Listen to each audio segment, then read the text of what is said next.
Good morning students. बेटा हम history का 4th चैप्टर पढ़ रहे हैं, द मुग़ल पीरियड। कल मैंने आपको इसको पढ़ा, इसमें काफ़ी कुछ पढ़ा दिया था। आज हम स्टार्ट करेंगे बाबर से। ठीक है, तो मैं सिर्फ आपको हिंदी में ही बताऊंगी बाबर के बारे में। ठीक है, ये सभी मुग़ल राज्यों के बारे में बताऊंगी, राजाओं के बारे में। तो बाबर 1526 से 1526 से लेकर 1530 तक उसने शासन किया। अब इसमें क्या कह रहे हैं कि 1526 में पानीपत के मैदान में इब्राहिम लोदी एवं उसके अफगान समर्थकों को हराया। बाबर ने क्या किया? 1526 में पानीपत के मैदान में इब्राहिम लोदी एवं उसके अफगान समर्थकों को हराया।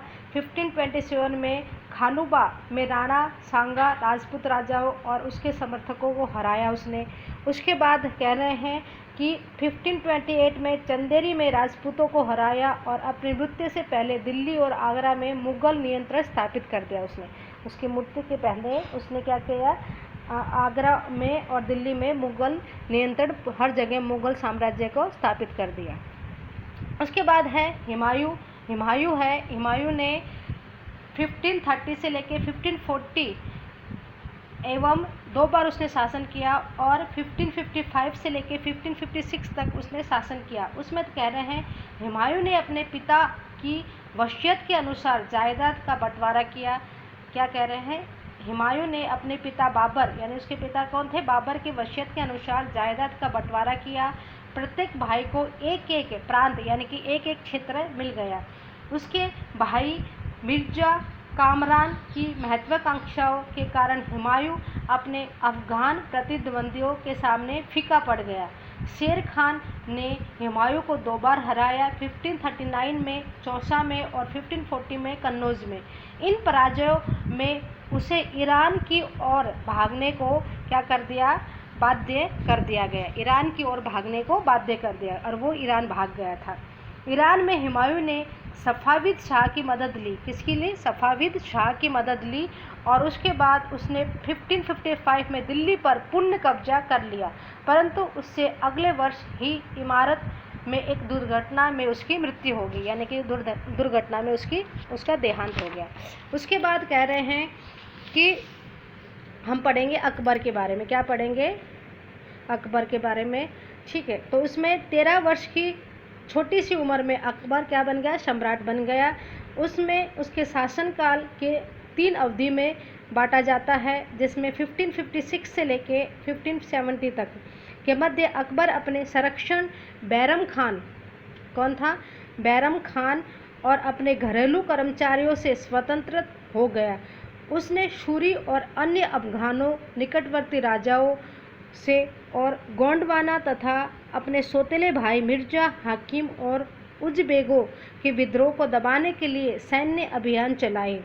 1568 में सिसोदिया की राजधानी चित्तौड़ और 1569 में रणथंभौर पर कब्जा कर लिया।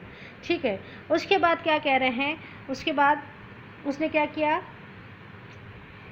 1585 से लेके 1605 में क्या किया उसने?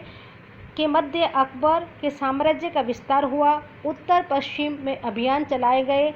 सफ़ाविदों को हराकर कांधार पर कब्जा किया और कश्मीर को भी जोड़ लिया गया। मिर्जा हाकिम की मृत्यु के पश्चात काबुल को भी उसने अपने राज्य को मिला लिया। दक्कन में अभियानों की शुरुआत हुई और बरार, खानदेश और अहमदनगर के कुछ हिस्सों को भी उसने अपने राज्य में मिला लिया। अपने शासन के अंतिम वर्षों में अकबर की सत्ता राजकुमार सलीम के विद्रोह के कारण लड़खड़ा गई। वहीं सलीम आगे चलकर सम्राट जहांगीर कहलाया।